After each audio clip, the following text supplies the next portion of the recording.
আপনি কি জানেন ১০০টি চোখ বিশিষ্ট দেবীর কথা? হ্যাঁ, আমি শতক্নী দেবীর কথাই বলছি। শতক্নী দেবী হিন্দু ধর্মে এক অন্যতম দেবী। কথিত আছে প্রাচীনকালে দুর্গামাসুর নামে এক রাক্ষস ব্রহ্মার জন্য কঠোর তপস্যা করেছিলেন। তখন ব্রহ্মা খুশি হয়ে তাকে বর দিলেন যে দেবতাদের দ্বারা সমস্ত পুজো এবং যজ্ঞের ফল দেবতাদের পরিবর্তে দুর্গামাসুর পাবেন।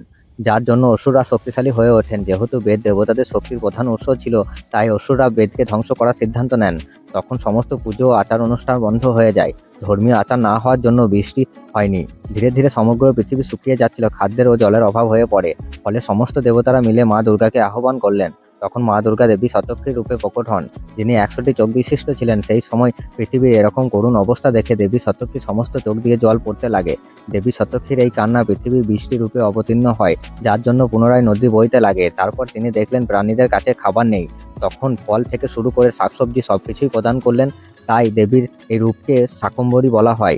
পরে মা দুর্গা অবতীর্ণ হয়ে দুর্গামাসুরকে বধ করলেন।